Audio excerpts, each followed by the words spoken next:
Ed Conard, the subtitle of your book, Unintended Consequences, is Why Everything You've Been Told About the Economy is Wrong. First of all, who's doing the telling? So who's misinforming me about the economy? Well, I think just about everybody is. I think there's misinformation on the left and the right. I think some of it is out and out intentional, and some of it's just misunderstandings, misguided. I think people are well-intended. They're just thinking about it the wrong way. So I went out of my way with the title to not try to blame anybody specifically, but I definitely hear things on both sides of the aisle that make me scratch my head and say, that's not helpful for our economy. Well, let's get into some of those misperceptions covered in the book. One of them is that evil bankers and lenders have been blamed for the housing crisis. Why is this wrong? Well, there's a number of reasons for that. So when we talk about predatory lending, we should remember that homeowners didn't have to make down payments, that banks found investors to make down payments on behalf of homeowners. And so it's a little hard to make the case that the predatory lending was taking advantage of homeowners when their biggest risk, their down payment, was removed from the equation.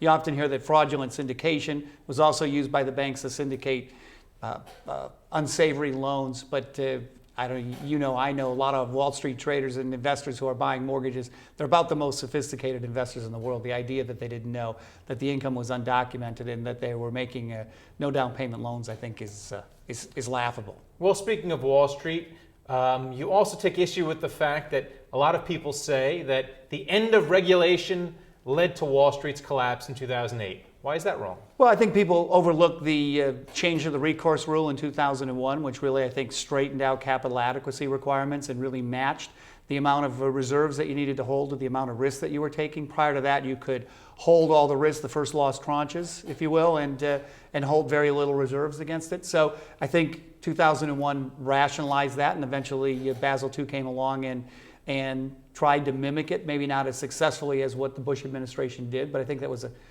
an important turning point in regulation for banking. It was important. Well, there's a big perception out there right now that private equity is a job killer. Now, you're with Bain Capital, been with them for a long time. Why is this incorrect? Well, I think the attack on Bain Capital is really an attack on business generally. And we know Bain invested in 350 businesses. A small handful of those were unsuccessful. They're really cherry picking the least successful investments. But we all know that business constantly has to deliver more and more value to their customers at lower and lower costs, and yet the employment growth in the U.S. has been much higher than the rest of the world. Since the mid-1980s, we put 40 million people to work. You're on a base of 100 million people, 100 million workers. Europe and Japan have grown in the 15 to 20% range. Now, another misperception. Looking back, people are saying that the entire period of the housing boom was a debt-fueled mirage.